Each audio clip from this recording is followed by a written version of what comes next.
Hey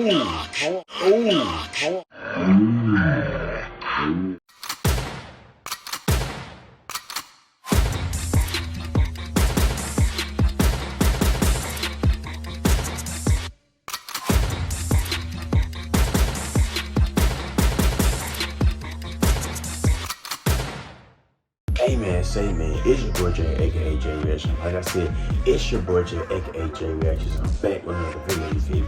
I ain't posting a hot little minute, you know what I'm saying? I just got my iPhone fixed, you know what I'm saying? My other one, I just got it fixed yesterday, you know what I'm saying? But you know, whatever.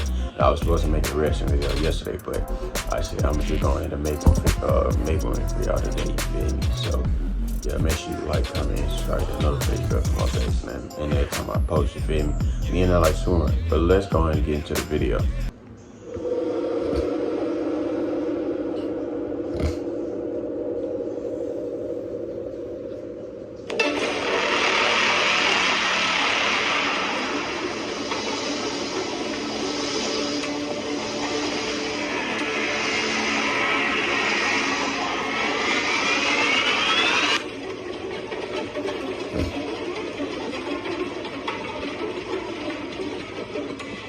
This happened during the beginning of April a few decades ago. Right. Supposedly it was April Fool's Day, but I never cared for that holiday, if it can even be called a holiday. I've always hated pranks and practical jokes, and never understood why April Fool's was even a thing. Nonetheless, I had a husband whom I recently got married with, just shy of a few months. We eventually moved into our first house together, around a rural part of town. The area had a few houses, but was... First of all, my thing is, why are you living in nothing but woods? I mean, I know it got streets over there, but you living in basically nowhere but woods, and that's actually crazy. I can't fuck with that. Separated by a few acres of land, so it was almost as if we didn't see much of our neighbors, or anyone for that matter. One night, on a Saturday, my husband went out to get some groceries last minute. He left me alone in the house to start making dinner with what we had. I remember chopping vegetables and then hearing a loud knock at the front door. It was weird for that time of night, but I had no idea it was the start of the most terrifying experience of my life. I walked over and looked through the peephole, but nobody was there. I made sure the door was locked and went back to the kitchen to forget about it. Not even a minute later, I heard the same knocking again. This time I raced over to the door and looked outside, hoping to catch the culprit, but there was still nobody there. I was partly annoyed and partly freaked out, but I knew the most reasonable explanation was that some kids were playing ding-dong ditch around the block. I did my best to ignore it and finish chopping up the vegetables. At that point, there wasn't much left for me to do to get dinner going until my husband got back with the meat, so I took a break and headed to the bathroom. Right as I was walking past the door, it happened again. Someone started knocking on the door, but this time they didn't stop. Whoever was there wasn't running off. I started to panic in that moment, knowing I had to see who it was. As I crept up to the door, the knocking turned into banging on the door. Despite the terror, I found the courage to look through the peephole, and that's when I saw the most horrifying looking man on the other side, trying to break down my door. Knock. Hold on. Supposed to say who's there. Hold on. Dude, this man got a, what he got on? The fuck is it? It's like he got a bag, not a bag, it's like a, I forgot what it's called. He got a bag over his head. I forgot what the bag called, but he got a bag over his head. His shirt messed up. Like, what? Like, no, that's weird. I mean. Investing isn't just for the elite. Were filthy and torn to shreds, and he was wearing a scary-ass looking mask over his face. It was like he knew I'd just seen him, because that's when he started making demands. Open up! You gotta let me in! I'm homeless! Help me out! Don't you have a heart? Go away! Pick a different house! You piece of garbage! You're not gonna feed a starving man! Please leave! I'm calling the cops! No, you're not. You're gonna open this door and give me some food, or else I'll eat something else of yours. I stepped back from the door, fear coursing through my veins. My thoughts started racing to everything that the man might do to me if he got inside. I didn't know when my husband would be home, so I ran to the kitchen to grab the phone and dial 911. While I was talking to the operator, the man outside started slamming against the door with his whole body. I had just enough time to grab a knife, but before I knew it, he broke through. I started to freeze up. I knew I was too afraid to use the knife against him, even though he was walking towards me like a psycho who might do anything. And yet, he wasn't even able to get to me before my vision started to fade and get blurry. My legs felt weak, and it was like my chest was suddenly collapsing. The last thing I remember was crashing to the ground and hitting my head against the counter.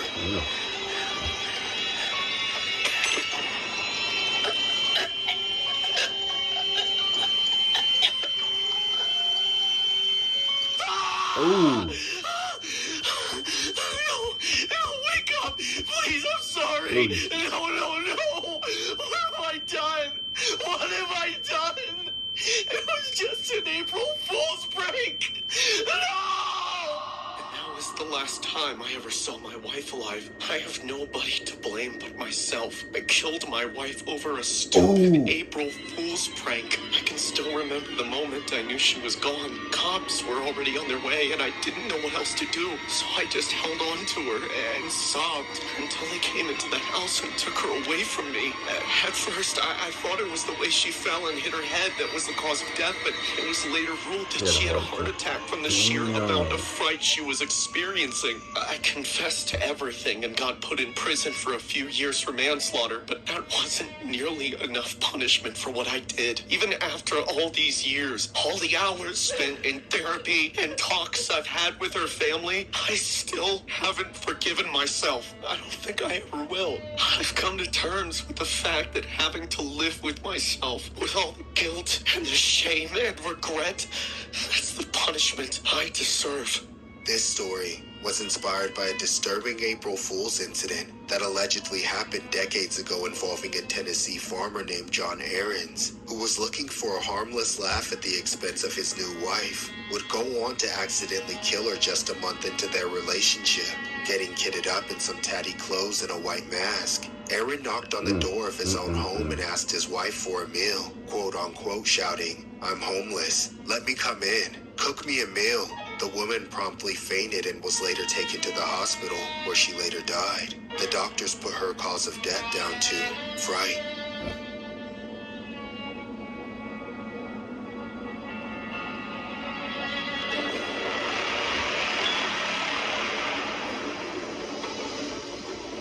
Oh.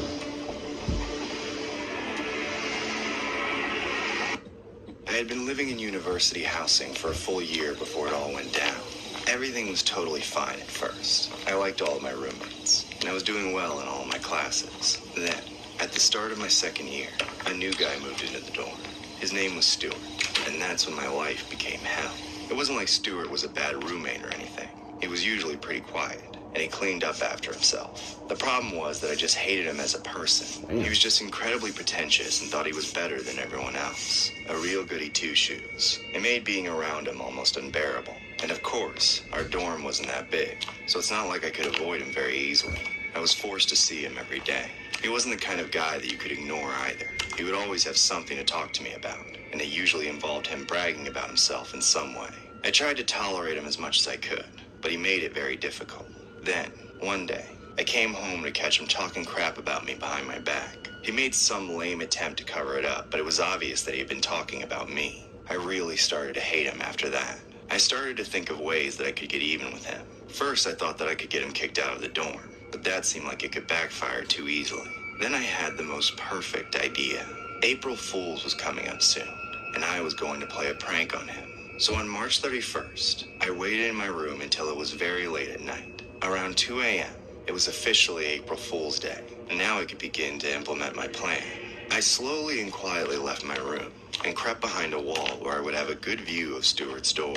I needed to get into his room without him seeing me, and he would usually go to the washroom at some point during the night, so I stood there and waited for the moment to come. It took a little while, but eventually, I watched as Stuart's door opened.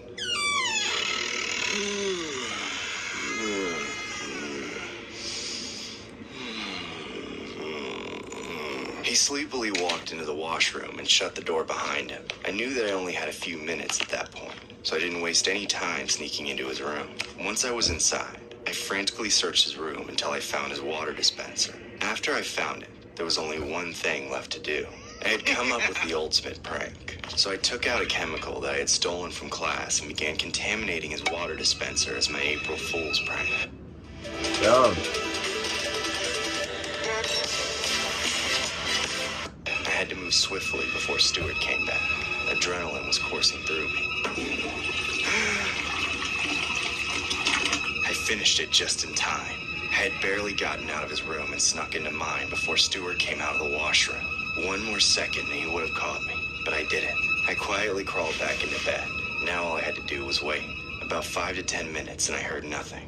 I assumed he went back to bed and didn't drink from the dispenser, so I decided to go to sleep. That is, until I started hearing Stuart coughing. It was light at first, but then it became crazy. I walked out of my room and stood in the hallway in the dark. I wanted to be able to hear it better and make sure it was actually him and not just my head playing tricks on me.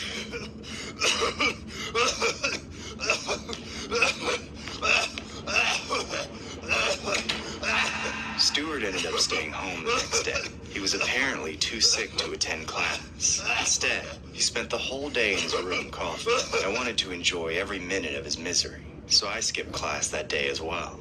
It was just too satisfying to know that my prank had turned out so perfectly.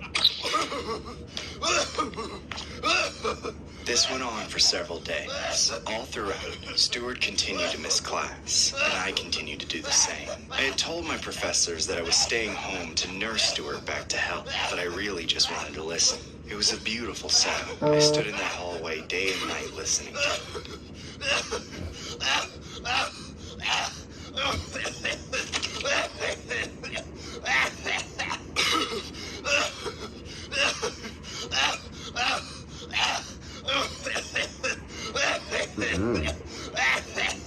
Stuart, of course, was unaware of this. He had bigger things to worry about. As I listened to him, he started to sound like he was getting worse. A lot worse. I eventually took Stuart to the hospital. He died a few days after that. Damn. The doctor said that if he had been brought in sooner, they probably could have saved him. A toxicology report revealed that there had been chemicals in Stuart's system that had led to his demise. His death was labeled a murder. The cops arrested me under suspicion as I had been the one to bring Stuart in. After they questioned me, I eventually admitted to tampering with Stuart's water dispenser, and I was charged. At my trial, I tried to use the fact that it was an April Fool's prank as my defense, but the judge denied it. I was sentenced to life in prison. As I stand here in prison, I can't help but be happy about one thing. At least I don't have Stuart as a roommate anymore. This story was inspired by a horrific April Fool's incident that happened in 2013. A Chinese university student named Lin Senhao was condemned to death after he was found guilty of fatally poisoning his roommate Huang Yang's drinking water. Lin claimed that the death was an accident after an innocent April Fool's Day prank which had ended in tragedy. However, a judge ruled that the act was malicious and Lin had intentionally murdered his roommate out of spite. Huang drank water from a spiked dispenser at a Shanghai university on April 1st, but did not pass away until a couple months later. A post-mortem revealed that he had been poisoned with a toxin Lin had taken from a laboratory where he was an intern. It was also reported that the victim often described Lin as stingy, and once criticized their other roommate's bad behavior to Lin's, which most likely triggered Lin's April Fool's actions.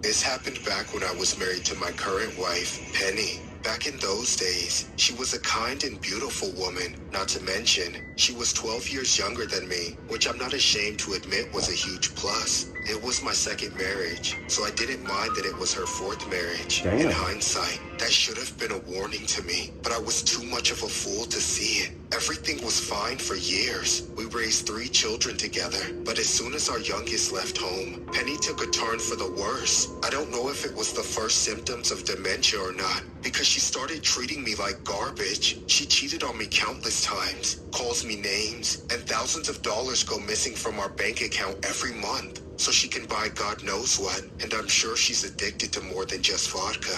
Whatever cocktail she's taking, it usually ends with her coming home to scream and throw knives and plates at me until she passes out on the couch for the night. Needless to say, it's been a long time since we slept in the same bed together. I don't even want to think about it, but I don't get the luxury of ignoring it while I'm stuck living with her. She's the mother of my children, but every year, things just get worse and worse. I've considered divorce, but I worry it would only make her more unstable. Then one day, on the 1st of April, I discovered something extremely disturbing. I remember strolling through Facebook on my laptop one night and stumbled upon Penny's page. That's when I saw that she had posted a picture of herself knitting together a noose. There was a caption above the image that read, "I wish he would use this."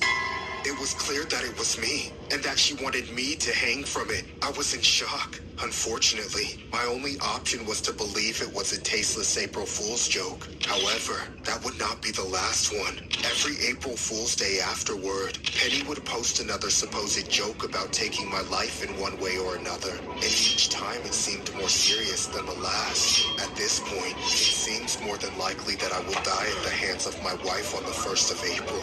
Right now, as I finish writing this letter, it is almost midnight on the 31st of March. If anyone is reading this, consider it proof of her guilt. Excuse me. Excuse me. Excuse me. We have a flight that was supposed to leave at 7:51, but it's not. Bye, children. Signed, David Jackson. She broke it to you. I'm home. Oh, God, she's drunk again. Where are you? Are you hiding from me again? Oh, crap, is it midnight already? It's that time of the year again! Happy April Fools! You stupid old fool, you ruined my life! Now I'm going to ruin yours! She's really gonna do it this time, isn't she?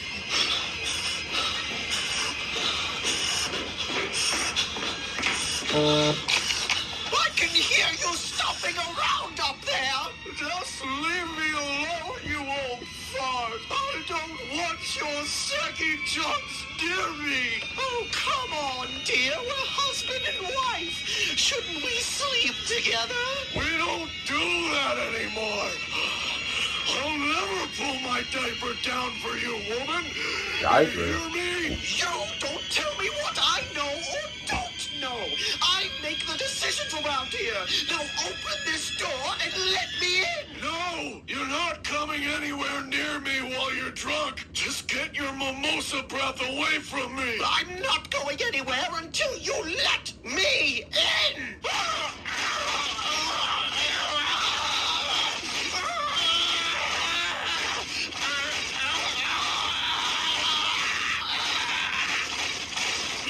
Penny, stop! Don't do this! We can talk it out. I'm sorry I raised my voice. I'll do whatever you want to make it up to you. I swear. Just don't hurt me. You can sleep with me if you want. It's too late for that, old man. You had your chance. Penny, why are you doing this? For all the times you treated me like you were a slave. Penny, please stop, or I'm gonna call the cops. Screw you piece of shit! Oh.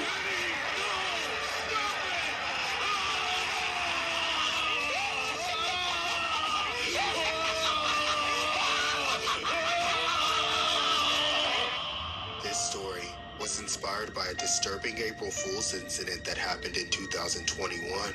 A 66-year-old woman named Penny Jackson posted a sick April Fool's joke about hanging her husband just months before she pulled the knife on him on her 66th birthday. What makes things even more disturbing was how the woman calmly told police that she should have did more to him.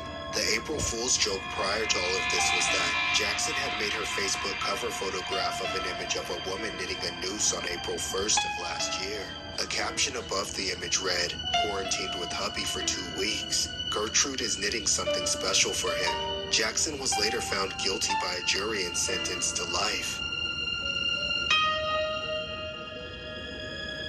Hey, that wasn't weird at all. That was not weird at all. That wasn't weird at all. But look though. These folks at these April Fool's pranks, they be going too far. They be having some sick people in this world that take April Fool's way too far. It don't who you is, what it is.